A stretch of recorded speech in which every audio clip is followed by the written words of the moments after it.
How's it going, everyone? Doc here with Eyes Wide Shot Gaming, and today we're going to be breaking down as well as discussing how to make upwards of 50,000 gold per day with minimal effort. Don't forget to like, comment, and subscribe as it helps motivate us to keep making videos for our amazing viewers like you. With AGS finally answering a lot of people's prayers by merging servers together, we are getting into a new market with a rather large influx of players since our server Kalahari has merged into Rosa along with another server. A solid 3-server melting pot should absolutely shake things up in the economy. But don't fear, as many resources are still a very healthy option to continue farming and selling for that sweet gold.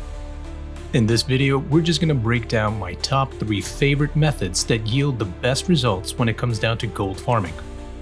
For our first and my personal favorite method, it's banana farming. Yes, bananas, with most people constantly buying them out hand over fist, whether it be via buy orders or sell orders to fund their furnishing habits. This is always a solid solution to make some quick coin. The prerequisites to attaining the most bananas is relatively simple. We need to have a full logging set, head to toe, which also includes the logging amulet. Our main priority with this isn't the yield so much as it is maxing out the logging luck itself, since bananas are a luck drop. Once we have our logging set on, we want to bang out our attribute points to set our constitution at 300, so we get a 25% chance at one-tapping trees. A few other things we might want to incorporate for the best results is to play a song that increases our luck, as well as eat food that raises our logging luck, which is bear flank and cabbage. And finally, just for a little added bonus, I like to toss on a proficiency booster potion as well. One final note, don't forget to flag up for that extra luck. Now that we have our full gear, music, food, and potion set, where is the best spot? Many will argue that going to the south side of the free-for-all zone is ideal, but what is never considered is the efficiency. Granted, you have a chance at more bananas, but what is overlooked is the fighting you have to do with random boars and pumas in the area during your logging endeavor. So after countless hours of testing, we have come up with a solid route that will yield an average between 1,200 to 1,600 bananas per hour. We start in Monarch's Bluff, just west of the town of Prydwen. We make our way down to the beach and start clearing that whole area out. Once we have rid the entire beach of every banana tree, we make our way back up towards Jawbone Cove, which is just south of the Prydwen town. Along the way, we are chopping every banana tree we can. Our final stop will either be in the south side of Jawbone Cove or once we are full to the brim in our inventory. Don't forget, for added speed, ditch the craft mods you get since those cost next to nothing on the market. On average, with how the market is currently across many servers and at the rate we farm bananas, it should get us somewhere in the region of 3,500 to 4,500 gold per hour, if not more. That gold we are considering is only from the bananas themselves. We are not counting selling the wood, we're not counting selling any of the mods if we keep those, we're not counting any of the other drops that we receive along the way. Now, if this method is not up to par with what you want to do, then we can always tackle the stones.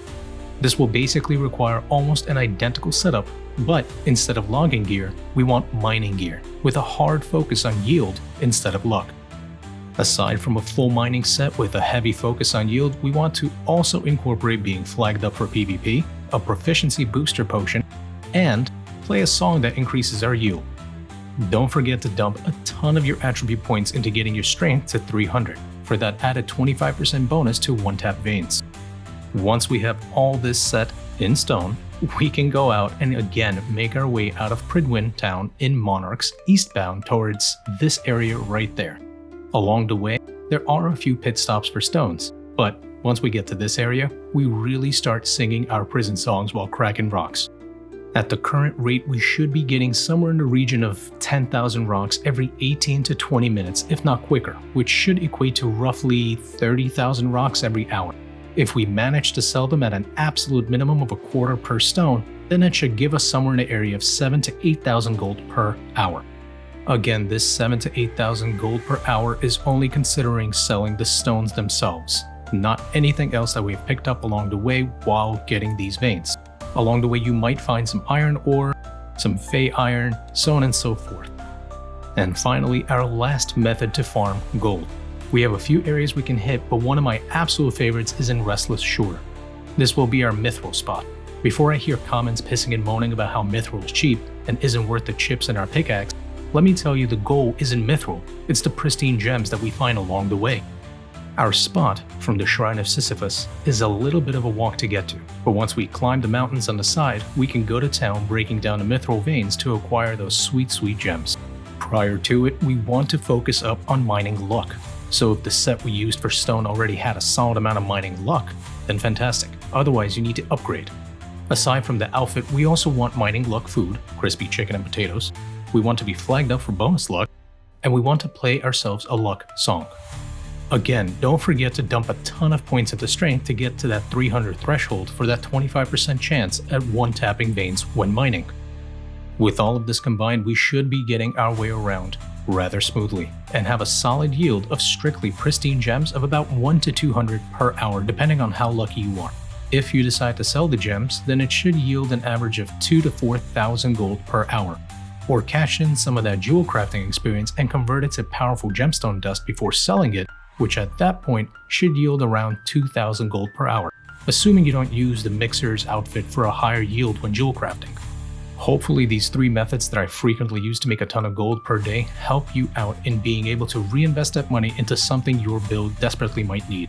As a little side note, yes, if you have all your crafting maxed out and you're sitting on a ton of materials as well as gypsum orbs, you can craft a ton of different matrices and sell them at 2 to 3 at a time for maybe, 8,000 gold per matrix, but that isn't sustainable daily. My recommendation? Turn on your favorite show on your phone or second monitor if you have one, and go farming for these things. This will help with how mundane it feels, or dedicate a day out of the week where you do just farming. Depending on how long you spend playing, you can make a minimum of 50,000 gold per day, if not much more. And as always, thank you for watching, thank you for listening, and until next time, so long.